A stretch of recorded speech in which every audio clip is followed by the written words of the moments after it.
Tech cocktail sessions, educational and inspirational talks from experienced startup founders, entrepreneurs, and thought leaders.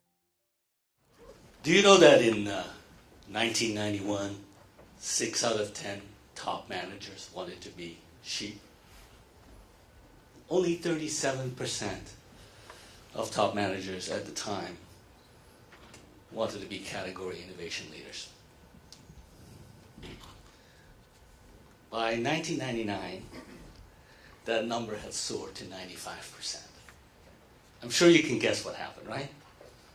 The internet, global competition, thought leader books like Clayton Christensen's The Innovator's Dilemma, all changed the mindset dramatically. And that was good. Now, today, the floodgates have opened. In May, the Wall Street Journal searched through all SEC documents and found that the word or some form of the word innovation had been used 33,528 times in 1 year, 2011. So, and can you guess who was at the top of the list? Apple, 22 mentions, and Procter & Gamble, also 22 mentions. 4 out of 10 companies now report having an chief innovation officer.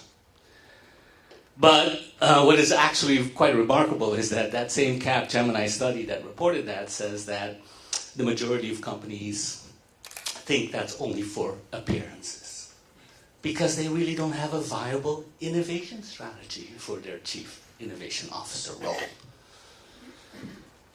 I mean, I find that remarkable.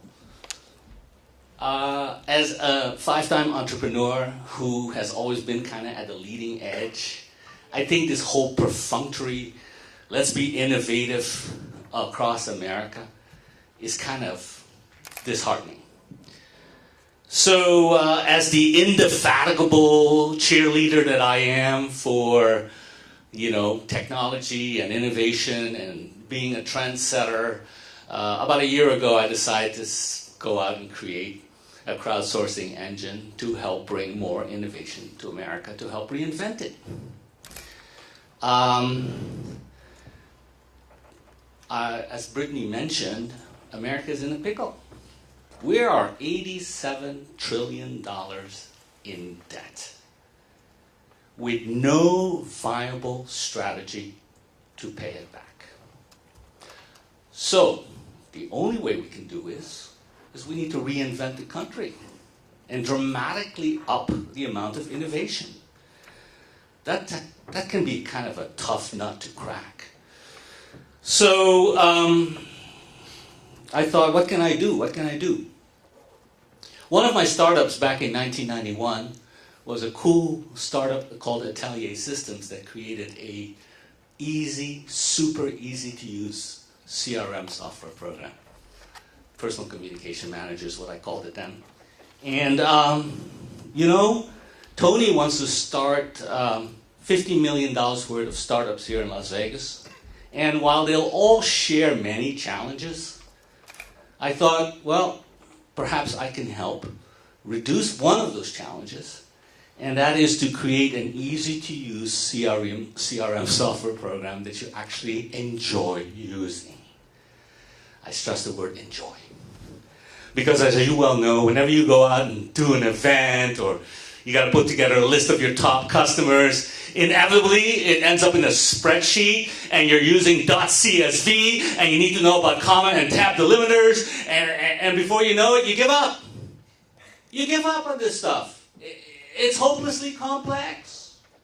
Even the leader in the category, people report to me all the time about how difficult it is to use that software.